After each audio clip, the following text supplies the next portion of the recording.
Indiana gets a big win last night, Todd, on the road, 70-58 up in that cold, cold barn. But they did it with a brand of team basketball.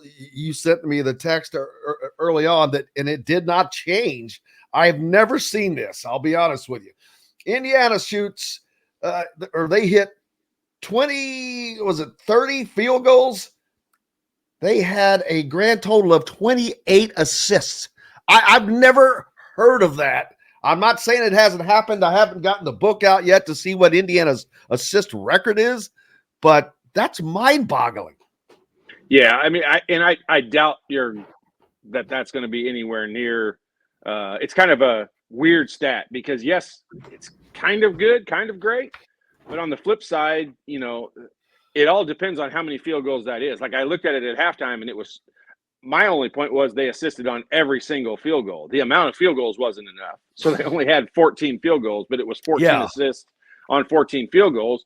I mean, that's just kind of it can say a couple of things, and one of them is not really a positive thing. It can say like your team is sharing the ball really well, which I think is more a reflection of the way that they actually played, or it can say we don't have very many guys that can get their own shot and create their own basket. And that's sometimes true also with this team. So it's not like it's a crazy great stat. It's an interesting stat. It's good for this team in particular, I think, in that I would argue with a lot of people that yesterday was the best sharing of the basketball, the best team concept basketball. They finally played at a pace.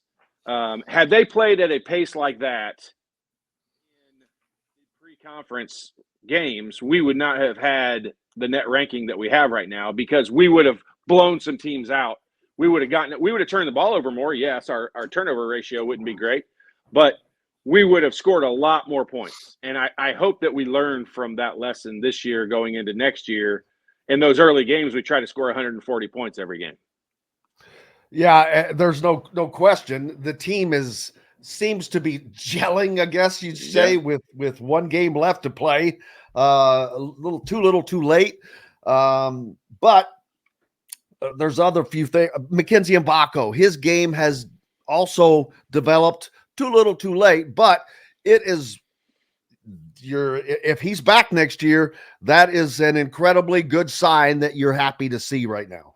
Yeah, and he's not only shooting the ball much better, more consistently, he's also getting to the rim. Like the difference between Mackenzie and Mgbako, the reason why he's still on a lot of draft boards, when you look at his stats and things that might not, wow you or think how are they putting this guy on the draft, is the way he finishes around the rim. Like the difference between Cam Christie yesterday. Cam Christie is a great outside shooter as a freshman, also same class. Both guys are considered, probably the best shooters in the Big Ten as freshmen. Although I think the Dix kid from Iowa might argue with him a little bit. But the way that Mgbako finishes really high at the rim, like when he lays it in, when he makes those spin moves that got in the lane yesterday at least 2, maybe 3 times, he's finishing the ball like right at the rim. And that's NBA level stuff that someone only his size and athletic ability can do at that level, versus a guy like Cam Christie is not quite to that level in finishing yet. Probably maybe a better shooter, real close to similar shooters. But that's what gives Mgbako that little extra oomph when it gets to the NBA. Now, I think people are all going to say, all of the analysts and people with the NBA draft are going to say he'd be better off to stick around another year. That doesn't necessarily mean he sticks around another year. We hear that a lot. They say that about most people all the time. Hey, when they wave the check under your nose, there's no way you're going to ignore that. So here's a couple things I was thinking about that are different nowadays that maybe we should be happy to accept. People who don't love the Big Ten tournament, like, in my day when we played, our next game would be the last game of the year. Selection Sunday would be, that day, and you'd move on from there. There is no tournament. And in Indiana's scenario, the season would be over Sunday. Like, that would be it. Like, there would be no opportunity for postseason play. Maybe the NIT, but I'm not even counting that as postseason play. So what you got? I'm just going to say I'm responding to Jason's comment that there was a petition that went online by a group of uninformed fans, that I'll say that, and he says the petition was a dumb thing to do, which I more than agree with. However, the play on the court with the talent they have was unacceptable. I agree with that. He says Indiana is now playing like a team that cares. Why did it take so long? I think that's a legitimate question. I don't have a problem with that. I think that is, because that was my next question, is absolutely it was stupid, because there's no bear. It doesn't mean jack. What an ignorant online social media poll does, set up by, if this was coming from the Indy Star or something, it would be a whole different scenario. But something that may have started on Facebook or some other ridiculous way to do it, it's just stupid. And I've never said that kind of stuff hurts recruiting until that. And I'm like, that one's kind of ignorant. You're going to a new level, guys. Just chill the hell out. It'll take care of itself. And I do think that was a dumb thing by whoever started it and whoever participated in it. Yeah. Hey, I'm not here to tell people what to do and how to act and how, social media has created a situation. I could go on Twitter right now and do a poll and ask, hey, who thinks, Mackenzie Mgbako shouldn't start anymore? And I'll get some people who will say, yeah, he definitely shouldn't start anymore. Like, that's fine. Like, that's what it's created for. Everyone's allowed to share their opinion. The thing about a petition to actually get someone fired, like in that case, like, let's just use this as an example. Unless you're going to hand that petition in, basically like turning your homework in to Scott Dolson, along with a check for $75 million. Bingo. Then that thing is pointless. Like, you're doing that. I don't know what you're trying to prove. No result is going to happen out of doing that. So why? Like, what's your purpose in that? And maybe someone has an answer to that. Like, attention. They had a purpose for what? Attention. Yeah, and it clicks or whatever it is. And that's fine. Hey, that's why a lot of people make a lot of money with all those clicks and that stuff. And that's great. That's fine. I wish I did. I don't judge that. But looking at when you just step back, which is hard for us, including myself as Indiana fans, to do. But when you step back and look at it's year 3, the uninformed comments where people say it's obvious Renew and Mgbako can't stand playing for Coach Woodson. Well, somebody can't say ridiculous. That because that's not obvious to me. Like, I don't see that. I think Renew enjoys being coached. I think Woodson recognizes he enjoys is the wrong term, but he responds to being coached harder than maybe some other people. And Renew, for example, I think that Renew and Ware are completely two different. Totally. Yes, those two guys right there. Bam. So, I'll be Bill Walton here. I'll refer back to my day, and I'll say this: Coach Knight, without any questions whatsoever, coached Alan Henderson differently than he coached Albert Chaney. And the reason is because he knew if he got on Calvert really, really hard, Calvert was going to respond. Alan responded better to different kinds of coaching, not necessarily the hard-nosed coaching. And that's no diss on Alan Henderson at all. Like, I hope it doesn't come across that way.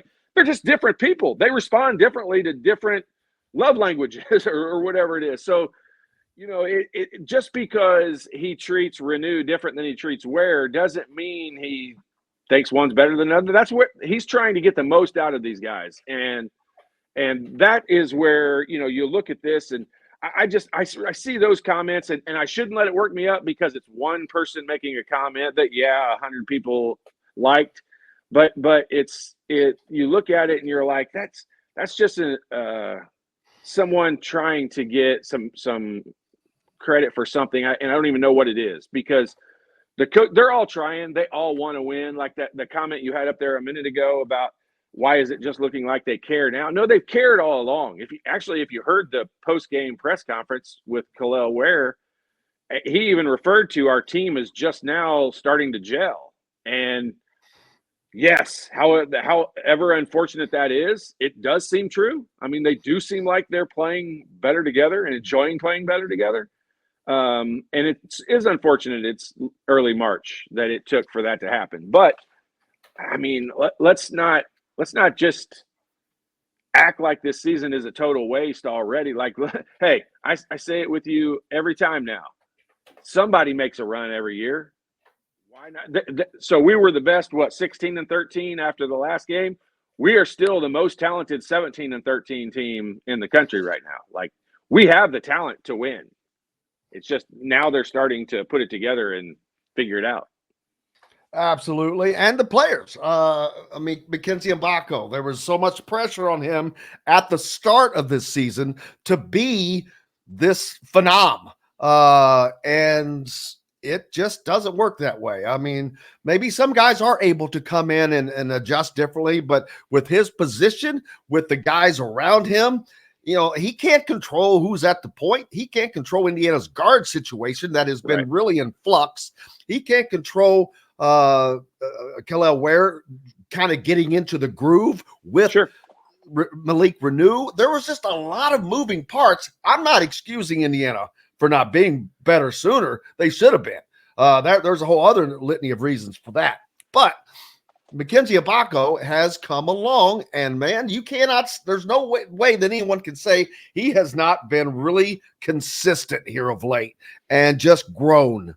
For sure, yeah, and definitely grown, and definitely he's made plays he would not have made a month ago, even, or 2 months ago, for sure.